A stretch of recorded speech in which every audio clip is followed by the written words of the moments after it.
It creates these little white flecks horizontally across the teeth, of developing teeth in children. And if they end up becoming brown, and then they eventually become black. Your teeth start to get cavities in the face of the tooth. Normally you get cavities in the lateral sides of the tooth where the toothbrush can't get to.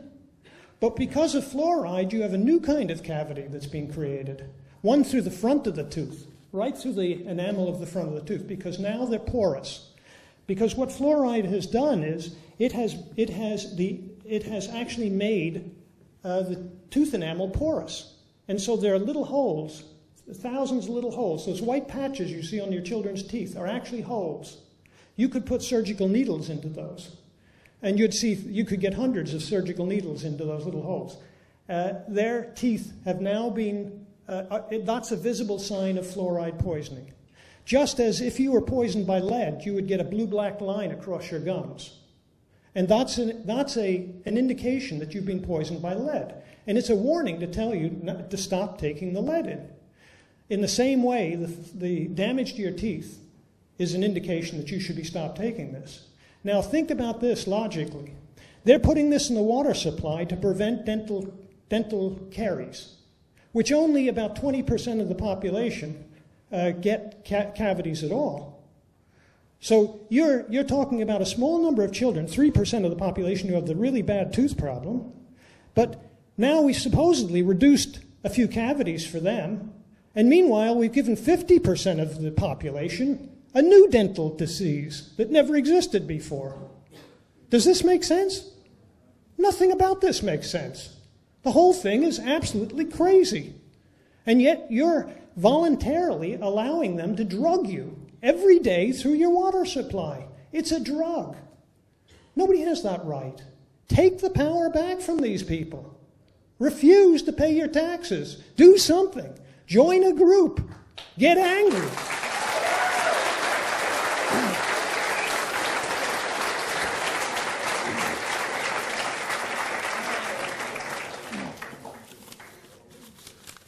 Now, that's just an article just to show you from that accident in Florida. That's actually them spraying or cleaning off the bottom of the cars. A guy in a spacesuit with goggles using chemicals to try and remove this acid that you're drinking every day to try and prevent it from destroying the cars. Do you believe that? Not only that, the highway, they had to dig it up. They had to treat it like toxic waste, and they had to take it to a lined landfill somewhere and bury it. And then, that's what they did with the highway. Yet you're drinking this every day. Get angry. I'm pissed for you. I really am.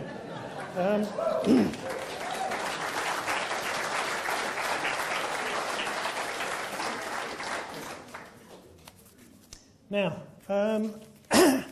there's not too much more. I just wanted to come, give you the message that none of this makes sense, show you how it's done, and then just to ask you, if you're willing to take somebody else's drug, which you're now doing, for a small group of kids who don't brush their teeth and drink fizzy drinks all the time, what if this small group of kids get hemorrhoids? Are you guys going to take hemorrhoid cream for the rest of your life? When do you call a stop to this? I think you call a stop to it today. And you join the National Health Federation. You join any citizens groups you can. Make up your own if you can't join one in your area. And start getting active. And go around to people and start telling them there's a problem here. And I'll tell you, there's a website, fluoridealert.org. It's run by a chemist. He was a professor of chemistry in a New York university. And it's one of the better sites, and it has all the information you'll need to take before a council or to take to a teacher's group or a PTA or whatever organization you can appear in front of. Start talking to people. Start telling people something is wrong here.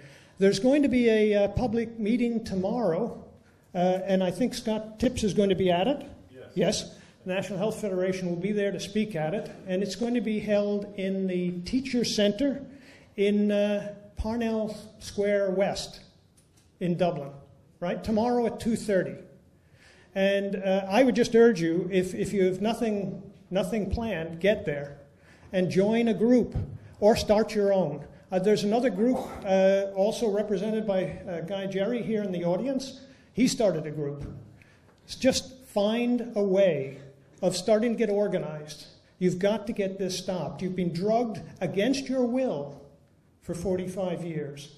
I think the time to stop is right now, and today isn't a bad time to start.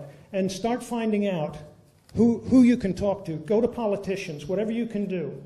And I'll tell you that one study that I used to refer to whenever I went around through the councils was a study from China. There's 3 studies from China, all showing that fluoride lowers children's IQs, right? And this is the effects of high fluoride water supply on children's intelligence. And it says here, let's see if I can read this now without my glasses. It says here, okay, it has been reported that fluoride can penetrate the fetal blood-brain barrier of a fetus, right? It can actually jump the placenta and penetrate oh boy, do you believe this? And it can accumulate in the cerebral fluid, in the cerebral tissue before birth, and thereby apparently lowering their IQs. Do you really want to put something in the water supply that can jump the placenta, accumulate in the cerebral fluids of a fetus? Seriously, that's a published, peer-reviewed study from China. There's 3 of them that all came up with the same results. I can only tell you that from my point of view, this should be stopped. And each one of you has a responsibility to tell your neighbor, your friends, take it to your PTA. I don't care how you do it, but get active. In Northern Ireland, I went to goat meetings for goat farmers, and I told them. I went to PTAs. I went to mother toddlers groups. I showed up at everything. I was like a virus. You've got to be a virus too.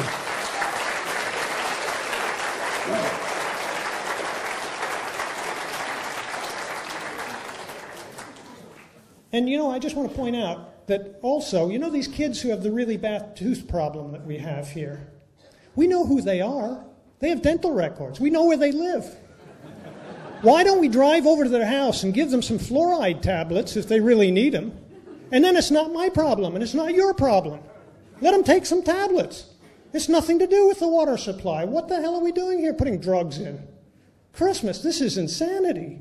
It's really insane. Anyway, I hope you agree with me. I hope you get active, and I hope you join these people here in the campaign in the South.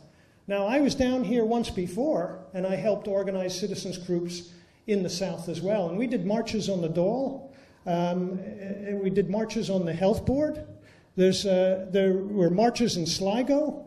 I think I saw my old friend in the audience here. I don't know if Christoph is here, but I thought I saw him earlier.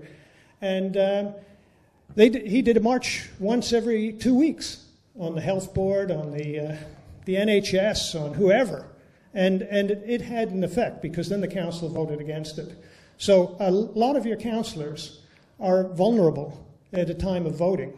So get active, because now with this new government thing, put some pressure on. And I would say that get active in any way you can. Join other organizations to bring this issue to them. Because the cornerstone of what they're talking about and all of this globalization and everything else is control. And if you don't even control your water supply, you don't control anything. They've got access to the interior of your body, and they can and now that you've allowed them to put in fluoride, they can decide to put in birth control or anything else they feel like putting in. They've got the equipment to do it. You gave them the right to do it. So my message to you from Northern Ireland is get active. Do whatever you can. Tell people. Join citizens groups. Come to the meeting tomorrow with Scott Tips and the other people who've started already organizing. Join other groups and just get active, please. For your own sake, get this stopped. It doesn't make any sense. Thank you.